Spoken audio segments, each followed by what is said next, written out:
December 1st, 1948. A man dies on an Australian beach with a coded message sewn into a hidden pocket. A message cryptographers still cannot decipher. His identity would remain unknown for 70 years. No labels in his clothes. Cut out deliberately. His teeth don't match any dental records in the world. The suitcase at the train station? Full of clothes, all labels removed. And the woman who may have known him? She turned white when police showed her his death cast, slammed the door, and never spoke his name. Not once, not ever. Somerton Beach, Adelaide, 7 p.m. A man in a suit lies against a seawall, arm bent, cigarette on his collar, legs crossed. Comfortable, like he's sleeping. Witnesses saw him there at 7, then 7:30. By 8 p.m., they realized he hadn't moved, not even to breathe. The coroner finds him at 2 a.m., still warm. Dead maybe 4 hours, mid-40s. Fit, not expensive American clothes. No wallet, no identification. No money, nothing. But his pockets aren't empty. Inside, a train ticket to Henley Beach. Unused, an American comb. A pack of juicy fruit gum. A box of matches from a hotel he never stayed at. And in his fob pocket, torn from a book, a scrap of paper with 2 words printed in Persian. Tamám Shud. Finished, ended. The last words of the Rubaiyat of Omar Khayyam. Poem about mortality.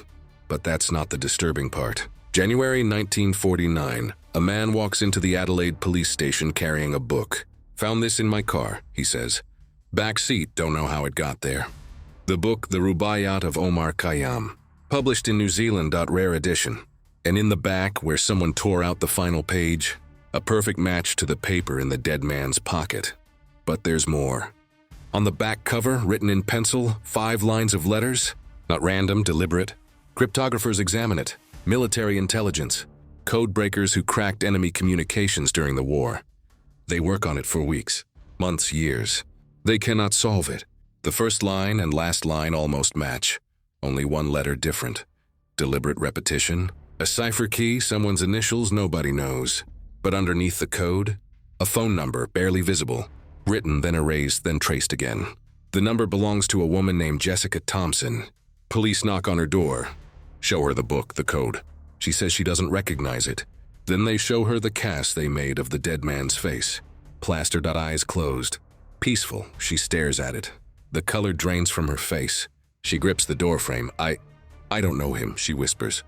Her daughter, watching from inside, will later say her mother looked completely taken aback, to the point where she was about to faint. Thompson admits one thing.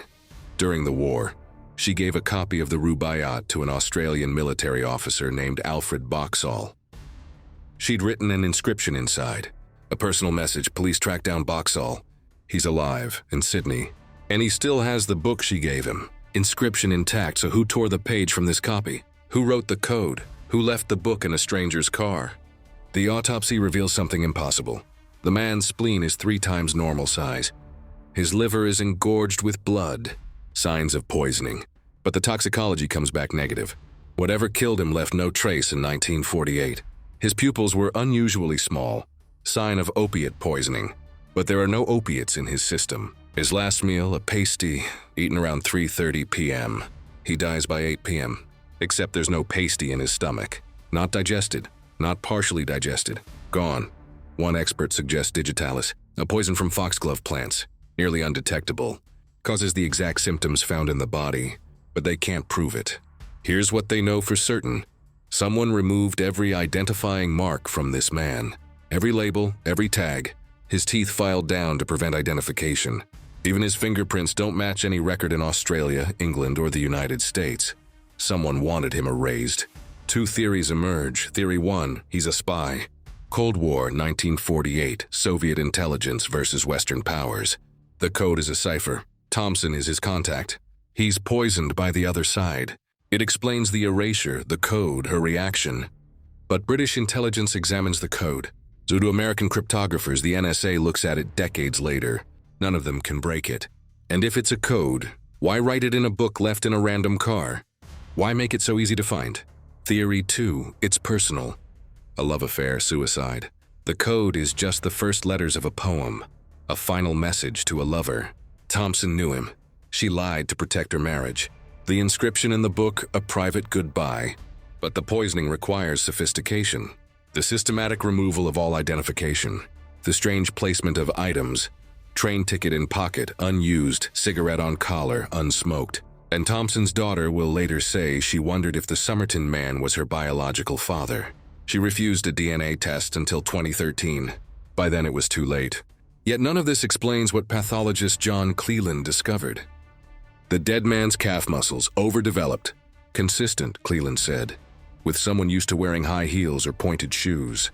But he wore regular dress shoes. Size 7 too small for his frame, and his eyes. The most unusual I've seen in my 40-year career. For 70 years he has no name. They call him Somerton Man, the unknown man. They bury him in Adelaide, grave marked with a single line. Here lies the unknown man who was found at Somerton Beach. The code is published in newspapers worldwide. Thousands try to solve it, none succeed. Jessica Thompson dies in 2007. She never speaks about him again.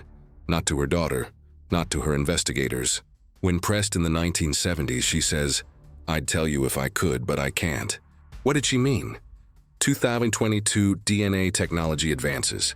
Professor Derek Abbott at the University of Adelaide traces the Somerton man's genetic descendants. Mitochondrial DNA, paternal lineage, digital genealogy. After 74 years, they have a name. Charles Webb, electrical engineer, born 1905 Melbourne. But here's the problem. The family Webb allegedly belonged to denies any connection. His supposed relatives can't find him in any records. No employment history, no military service. No documentation matching the timeline. And the code, still unsolved. The poison, still unknown. The connection to Jessica Thompson, still a mystery. They found his name, but they didn't find him. There's a photograph, taken in 1948. The Somerton man, face cast in plaster serene, almost smiling. Behind him on the wall, a poster for the Rubaiyat of Omar Khayyam. Nobody noticed it for 60 years.